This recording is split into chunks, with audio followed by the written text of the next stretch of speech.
This episode is brought to you by Ursa Minor Outfitters. Folks, I'm absolutely in love with my loon mug. It's handmade, it's an absolute piece of art. Whether it's at the office or at the house, people keep asking to check it out. If you're not a loon fan, they also have other beautiful mugs for wildlife fans of moose, bears, and eagles. They specialize in products highlighting the outdoors and local pride through quality design by local artists. They've even started expanding into items beyond mugs, like apparel, dog accessories, and soon candles and more. They also try to partner and highlight other small businesses, and in some cases, forego profits in lieu of charitable giving to help their community, such as the dog rescue. So check them out, UrsaMinorOutfitters.com, and enter promo code HikesMikes10 at checkout to receive 10% off your order. And for our four-legged hiking partners, they also have a portable silicone dog bowl and also a sweet over-the-collar dog bandana. Go check them out, UrsaMinorOutfitters.com, and don't forget to enter promo code HikesMikes10 at checkout to receive 10% off your order.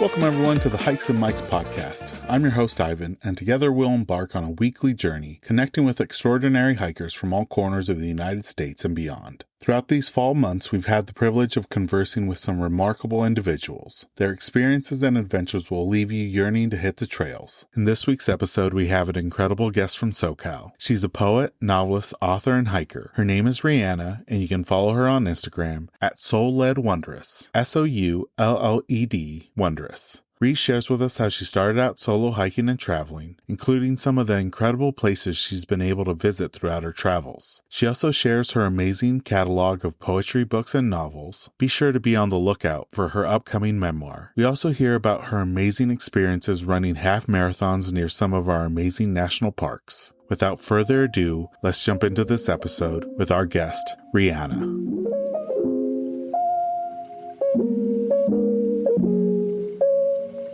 Welcome, everyone, to the latest episode of the Hikes and Mikes podcast. I have a really inspirational guest with us today. Her name is Ree. She's a poet, novelist, and author, along with being a hiker and traveler. I'm really excited to talk to her about her adventures across the West and all her amazing accomplishments over the last couple of years. Ree, thank you so much for joining us on the podcast. You know, we always like to start off by having our guests share a little bit about themselves and how they got started hiking. Thank you so much for having me. As you mentioned, I'm a writer, and I feel like my identity outdoors also very much ties into that. A lot of my writing, whether it's poetry, nonfiction, or even in my novel, the outdoors always ends up showing up in everything that I write about. I'm 27. I have a bachelor's in psychology and a master's in creative writing. I'm very much like the intersection between psychology, self-development, and solo travel outdoors. I started hiking when I was a little kid. I'm based right outside of Los Angeles in the suburbs. It's in Ventura County, kind of by Malibu on the other side of the Santa Monica mountain range. And I always love to tell people this because when they hear Los Angeles, they might think like, you know, big city and like not a lot of nature going on. But where I live, I seriously have like 4 or 5 hiking trails within half a mile from my house. So you can just walk to them and like go anywhere in the Santa Monica Mountains or in the Boney Mountain State Wilderness. Point Magoo State Park is right here as well. And it's all just nestled in the middle of all these houses and suburbs. I grew up with an outdoorsy family, and my parents would always take me and my siblings. So since I was little, I've been jumping on rocks, climbing trees, going to nearby waterfalls. And my parents would always save up their time off and save it for the summertime where we could go on long camping trips in a camper van. Every single summer we would go to a different national park. And those are my fondest memories of childhood. When I was in my early 20s, I always wanted to get back outdoors, or when I was dating someone, I'd be trying to recreate what my parents had given me. Like, come on, let's get outside. And for one reason or another, it kept not working out with the men I was dating to get outdoors. So I ended up going alone. And then going alone on that first trip ended up sparking like a huge love for solo travel, a new relationship with myself, which I'm sure we'll get into in the podcast. So yeah, I've been going on solo trips now for 4 years, and I'm a third of the way through the national parks. I'm glad you mentioned the hiking scene there in SoCal, because I think a lot of people, when they think of LA, and I shared this, like you don't necessarily think think hiking trails, nature, but I mean, just within the city limits or even the county, you don't have to travel far in order to kind of escape the city life. How would you, being born and raised in SoCal, describe the hiking scene in and around your local trail systems? It's definitely more desert than it is like anything else. But during the spring, though, when we do have a season where we get water, because we don't get a lot of water. I know everyone's probably heard of like the California drought that went on for like 10 years. When I was little, it definitely had more moisture, more flowers. Then there was like a spell where the waterfall near my house actually completely dried up. It was really sad because I grew up always jumping in this water, drinking this water. And then from the time I was in middle school all through high school, it was completely dried up. Then about 3 or 4 years ago, we started getting a lot more rain here.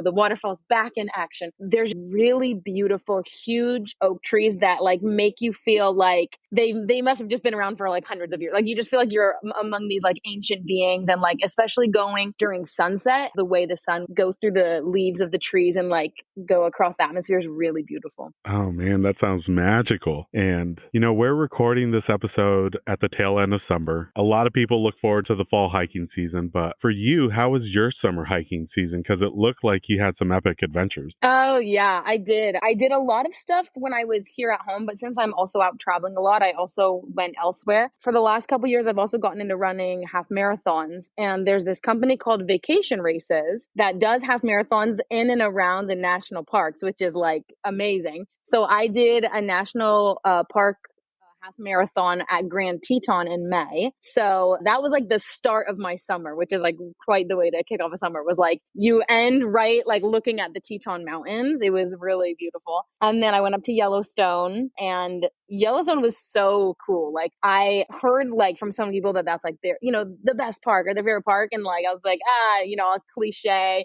But then like I got there, I'm like, okay, this is like a really cool park. Like lots of bison. I saw a bear. There's like a section of the park called like Grand Canyon of the Yellowstone, and it looks just like the Grand Canyon. I'm like, this is crazy. And then there's those big potholes. Yeah, so I did a lot of hiking there. I also was in Utah for a little bit and went all around like, I believe the city underneath Salt Lake is called like Provo or Provost or something, but there's like a pretty lake there. So I did some hiking in some national forests up there. And then I have family in Arizona. And so since I work for myself and I'm just writing, I'll just go in my car and travel. So I go to my aunt's. I went hiking in Arizona a little bit, and then whenever I'm here at home, I just take off right from my house. I go on trail runs in Point Magoo State Park, or Malibu Creek State Park is only about 20 minutes away. And then I have all these little trails right here. I mean, from your feed, it just looked like a great experience. And I'm glad that kind of Yellowstone lives up to the hype. There's some places that people hype up or Instagram hypes up, and then you get there and it's not what you think. But the same thing I've heard is Yellowstone will always blow your mind on just its beauty, especially the wildlife. If you love wildlife, going to Yellowstone's a must. So that's really great that you were able to experience that. Now, you've mentioned it already, but primarily your form of travel and hiking is done solo. And I think a lot of people, when they're first getting in, it's a little bit intimidating to be traveling and hiking solo, especially when it comes to the outdoors. How did you kind of get into it? And is there any advice that you would give folks who are interested in maybe exploring solo traveling and hiking? So how I got into it was,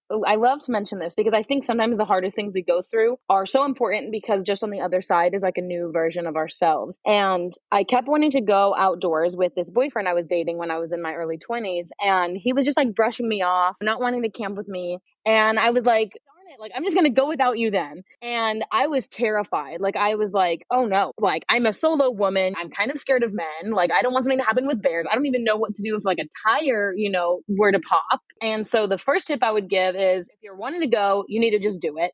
But then in that also, you can find a place that's semi-local so that you feel more safe because you're close to home or close to people you know. So the first place I went was Sequoia National Park. It was only a 3-hour drive from home. So within one day, within just a couple hours, I'd be able to make it back toward my parents or anyone I knew if something were to happen. And I actually hated it the first time I went. And for anyone who reads my next book, it's a nonfiction book. It's a memoir about all my solo travels. And it's called From Heartbreak to Hiking Boot. And I had so many mental health issues that that I had yet to address in my life. And so I feel like going outdoors alone, it was like, okay, well, there's no TV, there's no men, there's nothing to distract me from myself right now. And it's all just coming to the surface of like everything that I've yet to face in my life. And I'm going to go home. And I went home and I was convinced I was never going to go out alone again. But then I went through a similar situation with the next guy I was seeing, and he wasn't going to go with me. I was like, dang it, I'm just going to go out alone again. So then I went out alone. And that trip, that second one, was to Kings Canyon National Park, which was right next to Sequoia. So still close to home. And that was what sparked my love for solo travel. And another tip I would give people is making sure that you just have the equipment that you need. Like I did research prior to going, so I would know,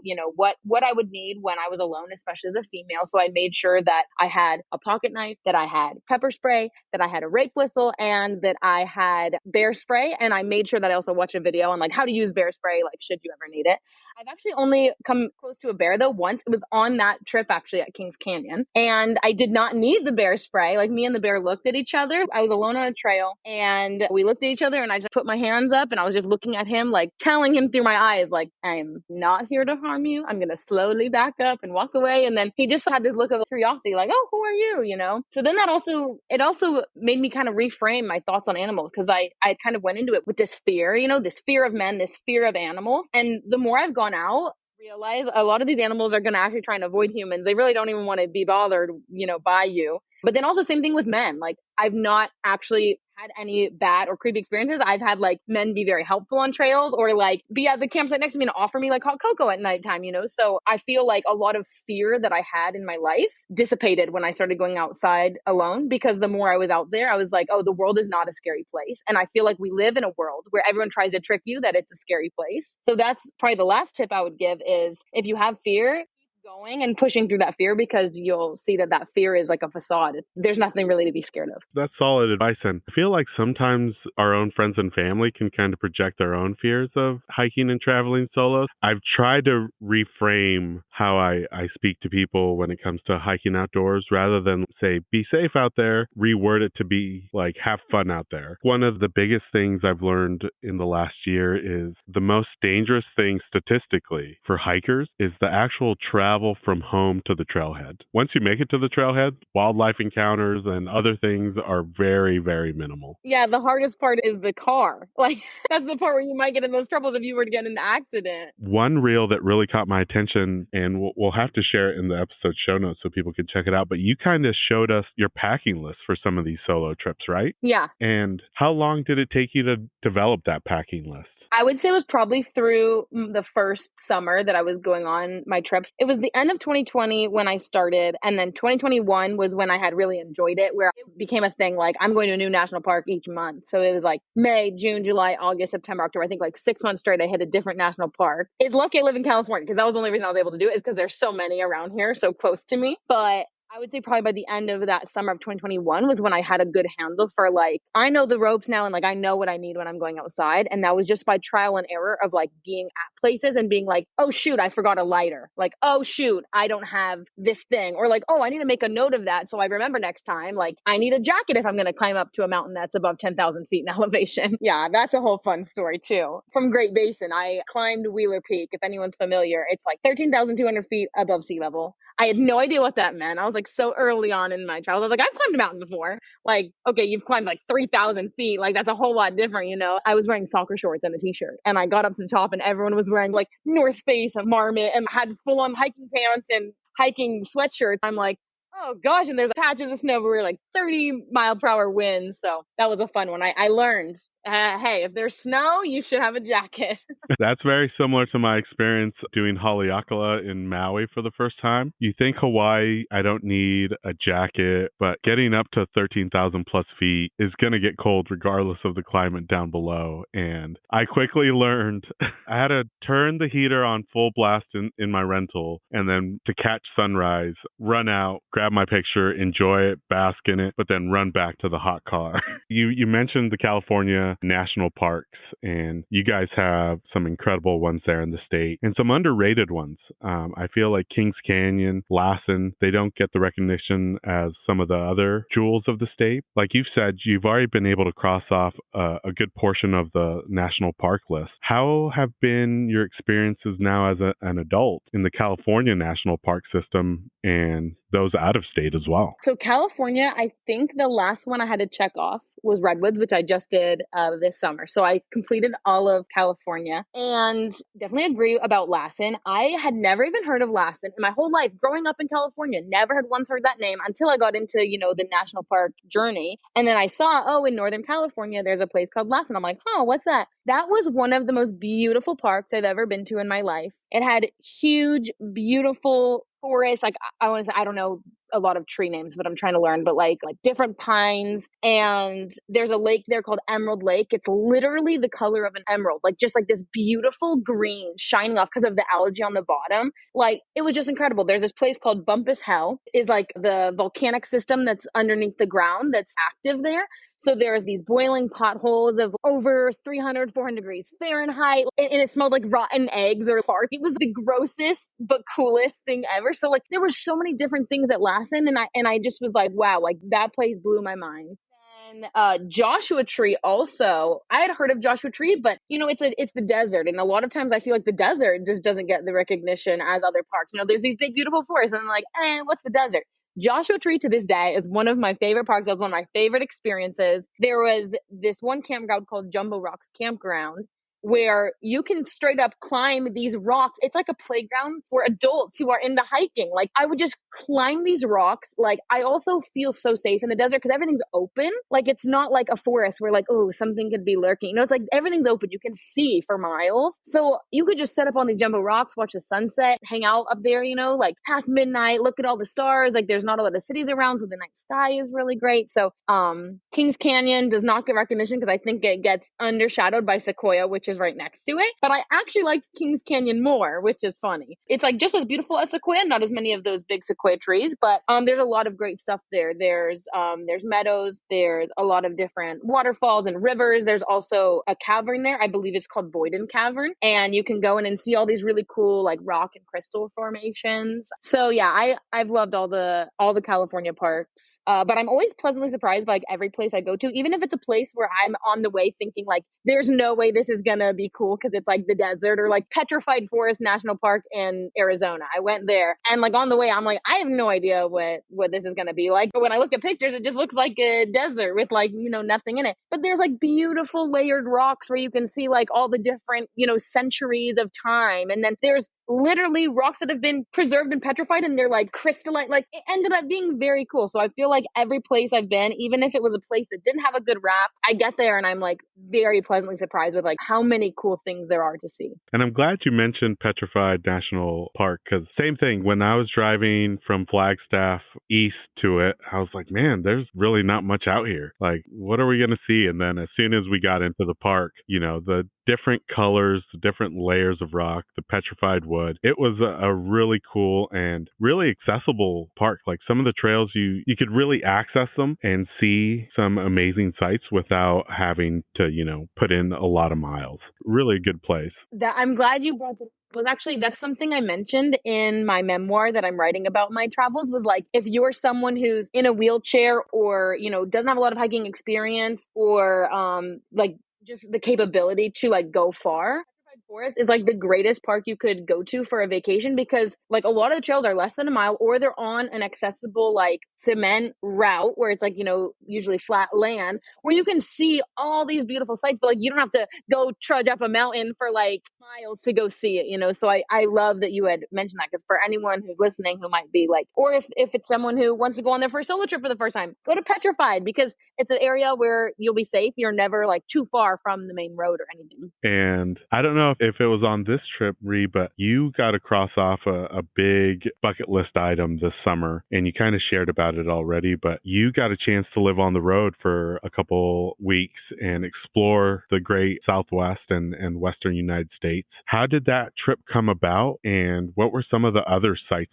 and destinations that you were able to experience on the trip? Okay, this is a fun one. So since I started to travel to the national parks, I've had this ultimate goal of like acquiring a camper van and being able to like live in it because then I can write and travel. But I don't have the funds right now for that camper van. So then I thought to myself, oh, I've got a great idea. Why don't I just convert my little Volkswagen Jetta, add a bed inside, and then just go out, and go travel. So it ended up being not nearly as comfortable as I imagined a camper van would be. It was very hard to try and shove an entire house into a car. I still have the whole car prepared in case I ever want to just like leave on a whim. But I have like a bin of kitchen stuff, a bin of bathroom stuff, and just like anything you would need that like if I needed to hightail it from here to anywhere, like I can just go in my car. I started California, went to Arizona, a little bit of hiking in and around like Laughlin, Nevada, Bullhead City, Arizona, Mojave, Arizona. There's no parks over there, but just like cool hiking trails. There's one called Boundary Cone. It's really steep. It's like a mile basically like straight uphill, but it's like this desert mountain that just like kind of sticks out like a sore thumb next to all the other ones around it. And my aunt always she's like in love with this mountain. Like she's never been up there. But I told her, I was like, I'm going to go climb it when I come to Arizona. And she was like, what? You're going to go climb that? Because she's just seen, this beautiful mountain that sticks out. And then I had sent her pictures from the top and she was like, oh my gosh. Because, she never thought she'd get to like see what that looked like from up close. But Boundary Cone was a really cool hike. And then after Arizona, I went to Nevada and I was gonna go to the state park there. Do you know the name of that? There's Valley of Fire? Yes, Valley of Fire. Yeah. So I was gonna go there. I've heard amazing things. I had even lived in Vegas for a year and I had never made it there when I lived in Vegas. So I was like, oh, that'll be like a perfect location to stop at. I looked at the weather and it was like well over 100 degrees. And I was like, I just don't think that that's safe. So I ended up skipping that. But then I went to Utah next, did a bunch of hiking around Salt Lake and up in the national forest that they have there. And then that's when I went to Idaho, from Idaho into Wyoming. And then I went to the half marathon. So I did both of the parks up there, Grand Teton and Yellowstone, then came down that same route because in Nevada and Arizona, I have family. So it was a couple of places I didn't have to camp. I was able to stay with family on the way. I wanted to stay out for longer. I think I was out for a month in the car, but it got so hard because like without like the camper van, there's no like shower access just with me. So I would have to go to like gas stations to shower. And I was like, this is not as like lavish as I presumed because it's not the camper van. So I was like, I need to just hold off until I get the camper van. But like that is the ultimate goal, is to like be doing that full time. One thing I've heard from people that have been on the road in the last couple of years is like Love's gas stations used to be somewhat reasonable for showers, but I think it's almost like $20 to use their shower now. It's $16 a shower. So I never stopped there. I was like, no way. Yeah, I was like, I'm gonna find like little YMCAs that do it for like, $2 a quarters, Yeah, it looked like an amazing trip. And is there another trip in the works maybe for the remainder of the year or maybe 2025? Yeah. So I'm actually going in a couple weeks to the Indiana Sand Dunes National Park. And this is going to be like a new kind of vibe because typically I'm in my car, and I have that with me and I'm driving, but I'm flying there and I'm just bringing a backpack and I'm just going to be basically walking around with a backpack for 5 days. I got a campsite. I already like looked to see where the nearest like grocery stores are and they're just within like a mile or so from like the actual park. I was like, this is great. I'm going to land. I'm going to get on a bus, just live out of my backpack for a couple days and go to the grocery store, pick up some items, and then take the bus back to the airport to fly home. So it'll be like a mini like backpacking trip. So it's going to be a lot of fun. Can't wait to see footage from that. That's going to be a great time. Yeah, I'm super excited. Now, one thing that I really love about your feed, Ree, is the level of engagement you provide to the community by providing some really thoughtful prompts in the captions. And, you know, as I was researching the questions for your episode, I caught myself stopping, you know, every so often and really reflecting on them. And there's some real good gems. If you get a chance, listeners, go through Ree's Instagram, and she gives some really great prompts that you might already be thinking about, but kind of gives you like some follow-up questions that you can really kind of do a little deep dive if you wanted to. For those that haven't had a chance to follow you on Instagram, how would you describe your feed and the content on your profile? So I'm very much into self-development and self-discovery, self-love, like all of those self words. And that really comes from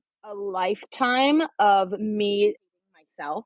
When I was in middle school, I was bullied, and I ended up following my ego and taking like a very different route for life from like who I really was at my core. And for 10, 11 years, I was like riddled with many mental health issues. I had depression, anxiety, bulimia, anorexia, binge eating disorder, suicidal ideation. I really lived in hell on earth. I never thought there was like another way. I didn't see a light at the end of the tunnel. And I almost took my life on 3 separate occasions when I was a teenager. And for one reason or another, I didn't.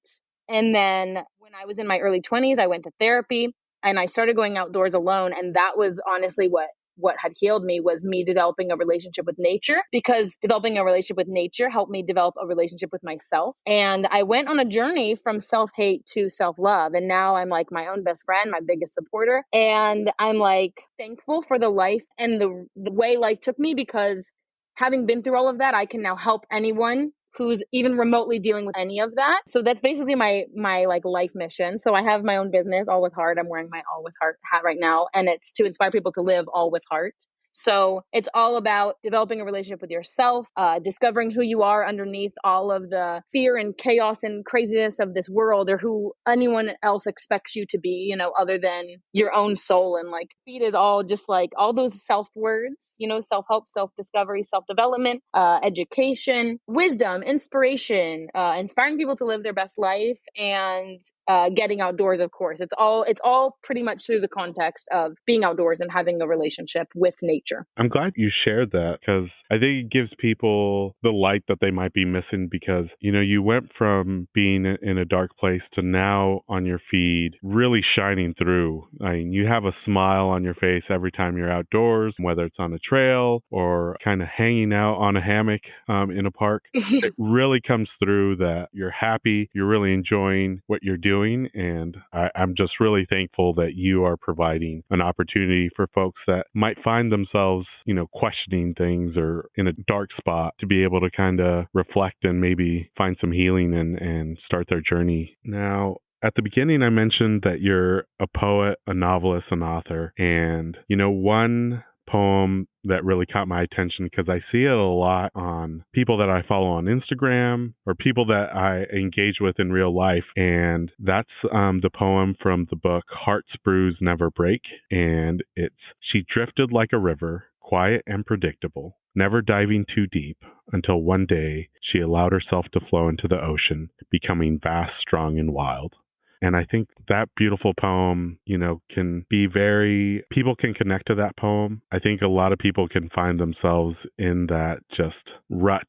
And it isn't until one day they decide, like, this isn't it. Like, there's more. Yes. I love that. Could you share a little bit about your writing journey? Because you do have the writing background, but you've been able to incorporate nature and the outdoors into your writing journey. How's that journey been? And I know you're writing the memoir, but can you share a little bit about the previous published books? So I publish all my books through my business, All With Heart. So All With Heart is really like my brand that kind of encompasses everything that I do and that I'm about. Similar to with the heartbreak. Heartbreak has been a very huge catalyst in my life for like me becoming the woman I am. So in addition to it leading me outdoors, it also led me to writing. I had always been interested in writing, and I was writing a lot to try and make sense of my life when I was going through the mental health stuff. But then when I went through one breakup, it was like so mind-boggling that I couldn't even talk. Like I couldn't talk, I couldn't eat. Like I was very distraught for months. And it was like the only thing I could do was put a pen to paper and like journal. And I was filling like journal after journal with all these heartbreak poems. That's actually that poem that you just read. that one's in that book, Hearts Bruise Never Break. That was from the breakup that had inspired me basically to take my writing full time. So first one I published is called We Are Human. And that one is about starting your healing journey, realizing that we're all in this together, that we have a lot more in common with one another than we might think, that we're not all, separate, and really like this collective healing is what goes on in that book. Then a couple months later, I did Hearts Bruise Never Break, because by that point I had so much writing, but I wasn't taking it seriously. So I had so many poems that I published 2 books like within months of each other. And that one is for anyone healing from an unhealthy romantic relationship, emotional abuse, narcissistic abuse. That's Hearts Bruise Never Break. And then My Cup of Coffee is like deep dive psychoanalysis. If you imagine like you're sipping on your morning cup of coffee and you have this awakening of like, wait a minute, like what am I here for? Like, why am I here on planet Earth? What am I doing? And like, you just start asking yourself all these questions. It's kind of like that show-stopping moment in your human journey where you're like, what is all this for? So that whole book is about many aspects of life, all through different like parts of a cup of coffee. So like one chapter is called The Sugar, and that's like all love poems. And then one chapter is called like The Coffee, and that's like the bitter things of life, because coffee on its own is bitter. The next one, The Door Between Us, is the journey from self-love to self-hate. So anyone who's on a journey of discovering themselves, or becoming a better friend to themselves, or working through the expectations that other people have for them versus like who they really are, that's the book for that. But the door between who you are and like who you want to be or who you're going to be. And then Skinny Dipping with Patience is a book of love poems. So it's like a journey of love with a partner, just the ups and downs and all the hard things you go through when you're like very, close with someone and like really sharing your life together. And then Searching for Emiliano was the most recently published book, December 2023. I published that, and that was my debut novel. So that is a journey all about love versus fear, people from different worlds and different cultures coming together. And the big like overarching theme is like, can love transcend cultural bounds? So that one's a lot of fun. I definitely recommend it. That one took me like 3 years to write. I had over 150 drafts, and it was just like my whole entire life, like all through COVID. And in the middle of all of those poetry books, for the most part, I was working on that. But it was just a novel, so it took longer. And then I have my next poetry book actually finished. It was my master's thesis that I just finished this past year. And people who are nature oriented will really love this one, because it's the first book that really is very grounded in nature, whereas the other books have a lot of nature poems, or like, it's about heartbreak through nature, as a metaphor and stuff. This one really was like my deepening with nature, and the title is The Nature of It All. And yeah, it's a really fun one. All the different chapters have to do with the imagery of, when there's like a cement sidewalk, but then nature is like starting to crack through and she's coming up through it. So that's like all the chapters is like a different part of that journey of like of nature coming up through and like breaking through this cement. So those are like the different chapter names. That one's really cool. And then I don't know when I'm publishing it though. I still have like maybe a little more work to do on it. And then the memoir will be my first nonfiction book, which I'm hoping to release by the end of this year.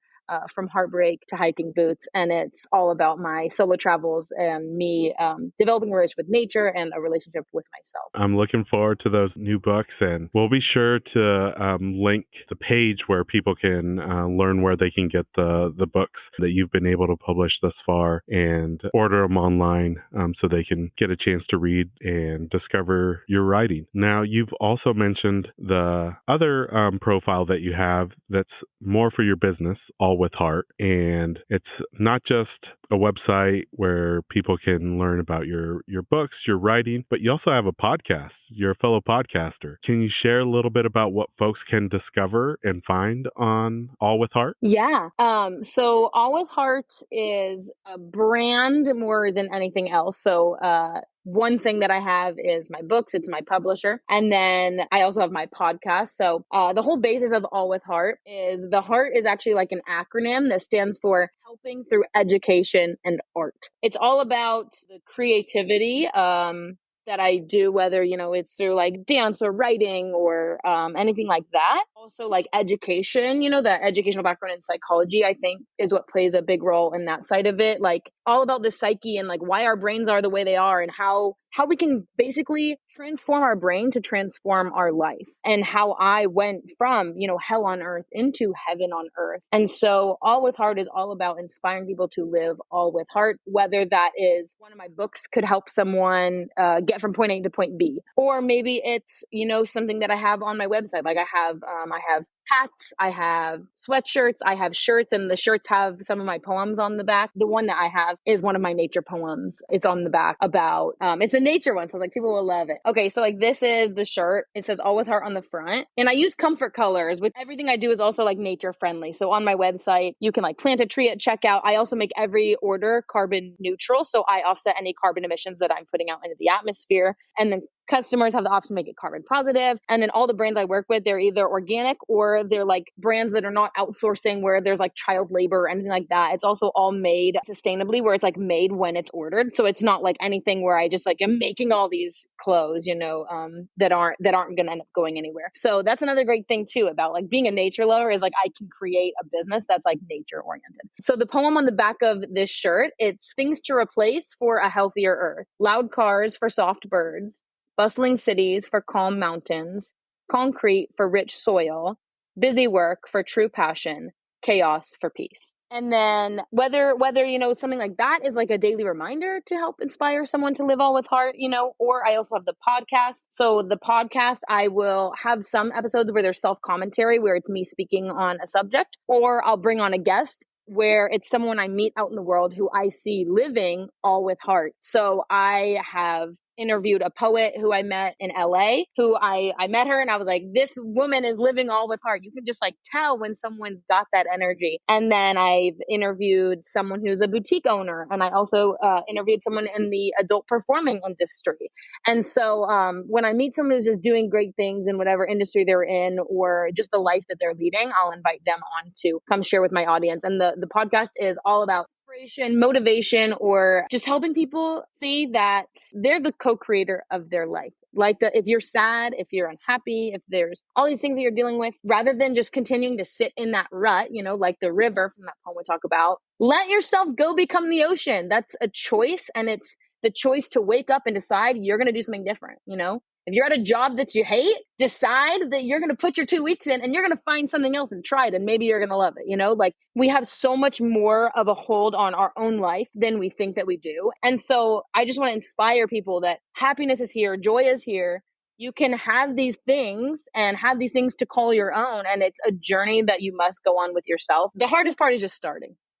Taking that first step. Right. And for our listeners, we'll be sure to link not just the profile, but also the website so people can check out All With Heart and all the great work that you're doing on the website and on the brand. We're getting towards the tail end of the questions, Ree, but we like to do a regular segment here on the podcast where we do a deep dive into our guest's IG and ask them about a post, maybe a location that captured our attention. And you've touched base on this already on the podcast, but that's the half marathon races you've been able to do. I found out about them, I think, last year because Mount Rainier has one just outside of the park near Ashford. And once I found that one, I saw the Grand Teton ones, the Redwoods one, and just all these great races that you can do. And it's not just half marathons. I think they have like 10Ks as well that you can participate in. How did that journey come about? And what are some of the races outside of Grand Teton and Yellowstone that you've been able to do? Oh, great question.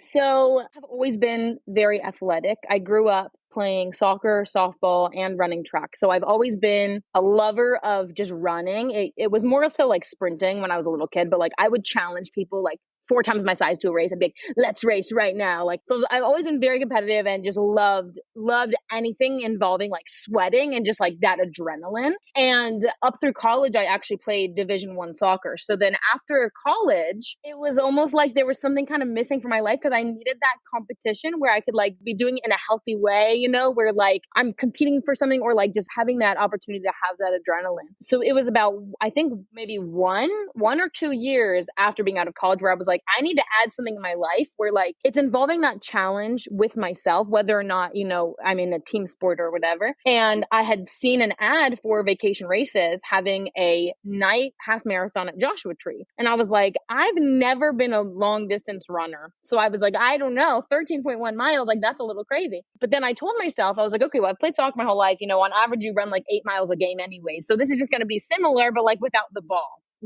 And I told myself, okay, my goal is to just not walk. And if I don't walk, I'm going to be like, okay, that was cool. And I like, whether my time was even 4 hours and it was like the slowest jog ever. I ended up doing pretty well though. I think I got 2 hours and 16 minutes on the first one. I didn't walk at all. And my legs were so cramping by the end. It was crazy, but I loved it. And there was this like spiritual experience I had running that long where like my consciousness was very heightened. All of my senses were heightened. I could smell things in the atmosphere that you just like can't smell when you're just like walking. And I thought, wow, like this is a whole other, like it's a whole other lens that my eyes are looking through. So after Joshua Tree, I signed up for the one in Saguaro National Park. And that was a morning one since it's the desert and it would get too hot. So that was at like 5 a.m. And I think I had right around the same time with that one. So then as the competitive person I was like, I want to break the 2 hour mark. That was my goal. Even though I'm like kind of way above that, at 2:13, 2:16. But I trained very hard for like 3 months following like a like coaching program. And then I ran the one at Yosemite in May of last year and I got 1 hour and 57 minutes. And that was like the funnest, craziest thing I've ever done. And when I crossed the finish line, I like broke down in happy tears at the end. So now it's like a thing where I'm like genuinely like love this. And now I'm like, I want a podium. I want to get a medal. So I still would need to lose like 30 minutes of time. So I don't know when I'll get that good. But that's the current goal is like, I want to just continue training, getting faster, hopefully make it on a podium at some point.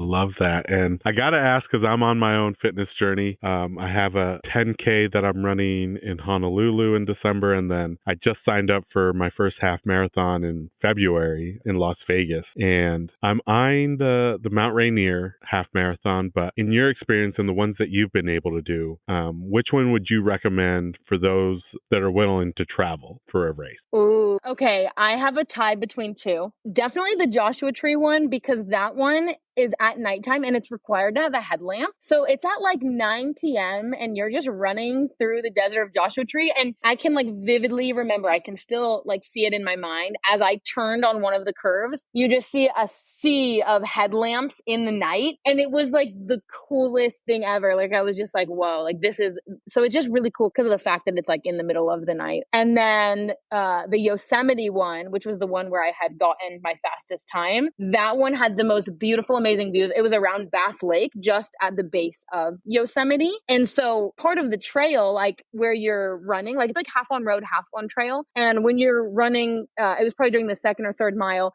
there's just this huge, beautiful waterfall like jutting out right next to you. And I remember like looking over and just being like, yeah, and I was just like, wow, like, I'm just like on a road running a half marathon, like casually just passed by this beautiful waterfall. Like it could not get better than this. If I'm running for 13 miles, hey, if you're getting rewarded with these views, then it's worth it. You've got beauty to look at the whole time. Okay, I'll keep those two in mind. Yeah, the Joshua Tree at night sounds like a fun time. Yeah. Now, these last three questions, are questions we like to ask all our guests. And the first one is, when it comes to a regular routine, whether it's a summit routine or maybe the end of the hike routine, for some, I feel like it's packing their favorite snack or drink, or maybe a moment of zen, or maybe it's the favorite meal afterwards. Is there a regular customer routine that you like to do when you reach your destination, or maybe when you make it back out? Yeah, I think that mine would be when I get to where I'm going. Let's say if I'm doing like a mountain hike or something, when I get to the peak, or like the pause, wherever I am at like a halfway point, I'll typically put my headphones in and I'll just like start dancing. I put on like my favorite songs and I just enjoy myself. I'm out in nature. Dancing is one of my favorite things. It's something that can immediately bring you into the present moment and into happiness and joy. So that's definitely a thing I'm always doing out in nature, is like, if you were ever to stumble upon me, I'm probably dancing. I love it. I think that's the first time dancing. A nice little summit shuffle for those. Yeah. And then this next one's about your pack list, and it's going to be a two-parter. So when it comes to your hiking pack list, is there a luxury item that you tend to pack that kind of falls outside of the essentials list? And then also for your travels, is there a luxury item that falls outside of your essentials? Okay, for my day pack, I would say the only things I have in there are essentials, unless you call like a book a luxury, like if I'm going to pause and read. But yeah, so I would say like whatever book I'm currently reading, I'll bring like a book in case I decide to stop somewhere, like sit on a rock or like just sit down and read. But everything I have in my day pack is like toilet paper, baby wipe, knife, emergency kit, first aid kit, things like that. So other than the book, I'd say it's all essential. And then for what was the second part? Like if I'm doing like on your traveling like road trip. Oh, okay. So this absolutely I have a luxury. It's all of my like facial care products. I will bring like an entire bag of like women's beauty. I'll have a whole nightly routine of 45 minutes. And anyone else, if they were to like look over at my campsite, they're playing games, they're like cooking up hot dogs, and I'm like, oh, I'm putting on these like this like rose water oil, and stuff like that. I didn't start packing it until one of our previous guests was like, not a makeup remover wipe, but she had a very like some beauty wipe that felt so good after a summer hike just to wash off, the sweat and dirt off the face. There's nothing quite like, being able to wipe that off at the end of the hike. It's kind of like taking off your shoes after a long hike. Now, you've touched base on a few of the upcoming trips, like Indiana Dunes National Park, but are there any other hiking or travel goals for the remainder of 2024 or maybe 2025? Another goal I have this year is I want to get out of the country and explore elsewhere. So you might be familiar with this. There's a company called World Packers. They have an app and almost like, I want to say almost 1 million followers, like probably 800,000. So it's like a very legit thing. And you can sign up to do like volunteer programs where you go out of country and you live somewhere, whether you're working at a hostel or working, reception or doing cleaning. But usually what's comped is your stay. And then when you're not working, you get to go out and explore and travel. So I've been looking at trips to El Salvador because my friend and her boyfriend are going there in October to November. And then I was like, well, hey, I just signed up with this company called World Packers. I can try and go, because then at least, similar to doing that solo hiking thing alone. Okay, this is going to be my first time going out of the country alone. So, hey, why don't I go to a place where I'll at least know people in the same area? Because then if need be, I have my friends right there. So I've been looking into tickets to go there. So hopefully that'll go through. Right on. It kind of reminds me of, do you remember, what was it? I think it's called Woofing, WWOOF. I think it was a website back in the day where you could sign up to work at like farms, like organic farms, and meals and lodging was comped. The trade-off was you would have to, work in the agriculture. So that's what it kind of reminds me of. I don't know if woofing is still a thing, but that's really dope. Well, that was it, Ree, for the regular questions. This last section of the podcast is the this or that questions, where I'm going to ask you 10 hiking-related topics, and you just choose which one you prefer out of the two, or if you can't choose, you can say both, and you're also more than welcome to elaborate on your choice. But the first one is, do you prefer hiking in the summer or in the fall? Fall. The weather. It's just better. The weather and probably just the views with the leaves and everything. This one's a tough one. Waterfalls or summits? Summits, 100% summits. Because I love the sweat and like that hard, like, wow, you did it, And this one's a trail system question, but do you prefer trails that have switchbacks or would you rather just go straight up? One, I feel like both are great, but I'd probably go switchback. And then this one's our most controversial one, but do you rock trek poles or do you prefer to be freehand? Freehand. And this is so funny because I had looked at these questions, prior to us meeting today, and I had never used trek poles in my life. And then 2 days ago, I went about an hour away to Fraser Park where my cousin lives, and he took me on this 12-mile hike up and around these mountains. And he was like, you're going to need trekking poles. And I was like, I don't have any. And he was like, I have an extra pair. And they were a lifesaver on this hike. It was like so like steep and crazy that like we wouldn't have made it up without them, like, having those extra almost like limbs. And then I was like, how funny, because now I'm going on this podcast. I get to share. I used trekking poles for the first time. They were definitely great. I would still probably prefer freehand. But when you need them, it's definitely better than freehand. Okay, I like that answer. And then this one's about your footwear. Do you wear trail runners or do you still wear a traditional hiking boot? I wear a traditional hiking boot.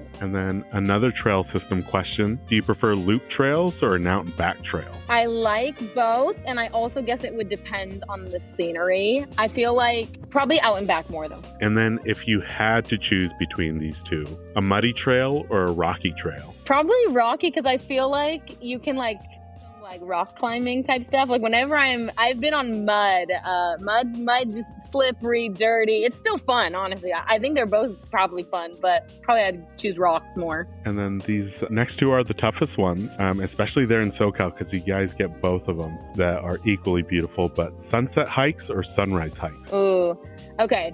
I'm gonna choose sunrise, and here's my reason why. I say this to everyone. Most everyone is awake when the sun is setting, and that's more like accessible to everyone. Whereas with a sunrise, a lot of people are still sleeping. You have to actually have the discipline to set that alarm at 5 o'clock a.m. and get up and go hit the trail, put on that headlamp and like watch that sunrise. So I love it because there's this like extra added layer of like discipline. Like I worked for this, you know? So this next tough one is, do you prefer spring wildflowers or fall colors? Oh, that's so hard. I'm gonna say California and where I live, the spring wildflowers, because when we are in the spring bloom, it smells amazing. It's like, you know, when you walk into like a food hall and there's all these different smells of all these different foods, Mexican and American and all that, right? When you are on a trail, and this is actually like kind of an excerpt like that I talk about in my book. When you're on a trail with those wildflowers, it's like that, like you're walking into a food hall, but it's all the different perfumes of all the flowers around. It's amazing. I love that comparison. I'm going to have to borrow that one. I love it. I know, isn't that great? That's one thing I love about writing, is that came to me when I was writing that book. I was trying to describe what I was smelling, and it's like walking into a food hall, and I was like, that was great. Love it. Now, this last one is a tough one as well, but if you had to choose between the two, would you choose a steep climb or long distance? Steep climb. And that was it for the this or that questions, Ree. For folks that are interested in checking out both your social media account and your website, can you share those handles and the website one more time? Yes. My first handle for my personal account is Soul Led Wanderess, SOULLED Wanderess. And then my business account, which is right in that bio anyways, but it's at It's All With Heart. And then my website is www.allwithheart.com.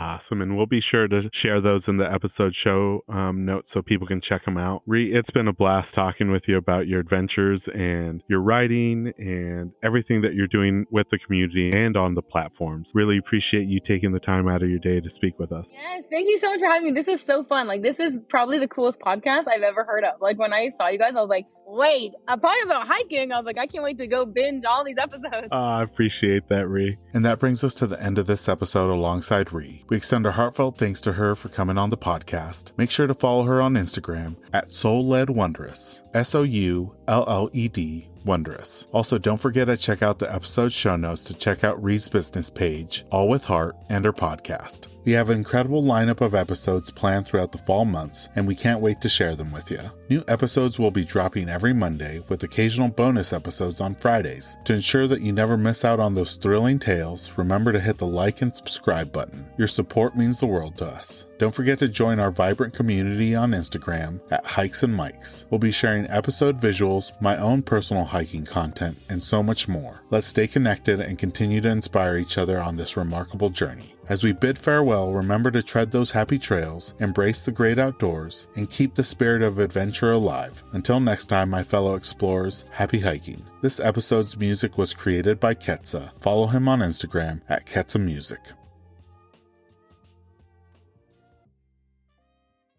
Hey everyone, hope you've all been enjoying the trails this summer. I gotta be honest, leading group hikes is a blast, but capturing all the amazing memories can be a challenge. That's where our new podcast sponsor, the Cameo Journal, comes in. This thing's built for travelers and hikers by fellow adventurers. It's a pocket-sized rugged journal designed for you to collect up to 100 entries from all your trail mates, your life guests, and anyone else you meet along the way. Basically, it can be a guest book for your travels and an awesome keepsake. Logan over at the Cameo Journal is a backpacker himself and and put all his love for travel into the design. So if you're looking to level up your hiking adventures, head over to thecameojournal.com to grab one not just for yourself, but for your crew too.